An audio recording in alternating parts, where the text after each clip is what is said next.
We have some breaking news coming out of West Asia, and the UAE's foreign minister confirmed that talks between Russia, Ukraine and the United States have officially started in Abu Dhabi. These high-level discussions mark a significant diplomatic development as the three countries seek to address the ongoing conflict in Ukraine. While the details of the talks remain scarce, this meeting is seen as a crucial step towards de-escalating tensions and exploring potential pathways for peace. Joining us now to discuss this is Ben Aris. He is the former Moscow bureau chief for the Daily Telegraph. He joins us live from Berlin to discuss this development. How much do we know about these talks, Ben? Of course, hugely significant. Do we know anything about the delegations, what's going to be top of the agenda now these talks have fully gotten underway? Yeah, some information's leaked out in the last 24 hours that the Budanov, the former head of Ukrainian intelligence, who was recently promoted to the head of Zelensky's presidential office, he's leading the delegation on the Ukrainian side, which is interesting. And so he replaces Umarov, who's the former defense secretary, and Budanov is actually CIA trained in cooperation with the Americans in the run-up to the war. And he's been very successfully leading the intelligence drive and military operations against the Russians. But then that means that's someone that the Americans can relate to. They know his measure.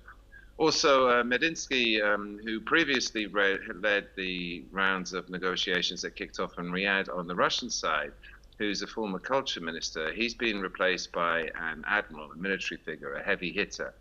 And previously, the criticism against the Russian side is they weren't taking the negotiations seriously by putting an advisor to Putin, a literary figure, a culture minister in there, and they've actually brought in some big guns. So it looks a lot more serious. Excuse me. As for the agenda, in Davos 2 days ago, Vitkov, who's leading the US delegation and is there, was saying there was only one more item to agree on in order to do the ceasefire, and Putin made it clear yesterday when they met in Moscow that that's land, that's the Donbass, giving up the Donbass completely to the Russians. Putin's been insisting on that all the way down the line. However, the details of the talks that are actually going to happen appear to be a much simpler deal, a repeat of a deal that was proposed at a meeting in Qatar last summer, which got cancelled at the last minute.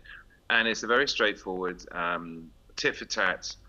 The Ukrainians are asking for Russia to stop targeting their power sector, which has plunged Ukraine into darkness, freezing darkness, and threatens to turn into a humanitarian disaster in the middle of -20 in January.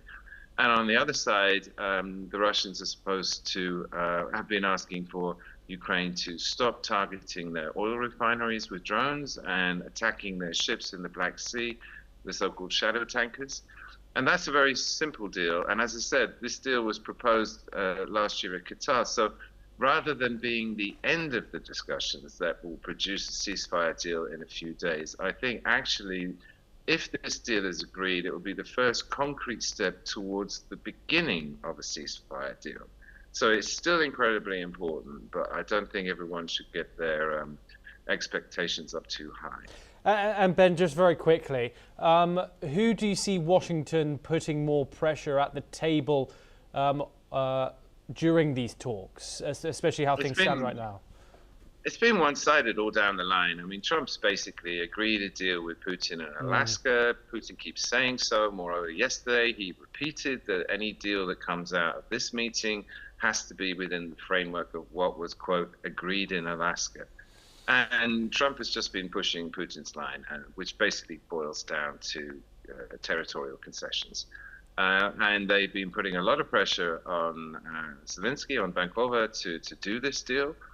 Ukraine has turned to its European allies, but as a consequence of that, Europe has been largely cut out of any role in this negotiations. I mean, it puts forward lots of proposals, but then they just routinely get ignored by both the Americans and the Russians. And no, there's no European representatives in the UEA at this talk at all. So they're leaning on Zelensky, and it's just a question of him trying to squeeze out some concessions. And for Zelensky, the key one will be a real Article 5-like security guarantee from the states, which includes a military component should Russia reinvade to ensure his borders post-war. And again, coming out of Davos, after Witkoff's comment, there's only one item left. That does suggest that the draft security guarantee that the Americans included in the deal they did in December in Moscow with Putin has been agreed in some shape or form, which is, again, progress. So it does seem the obstacles are falling one by one. But again, everyone's being very quiet about the details.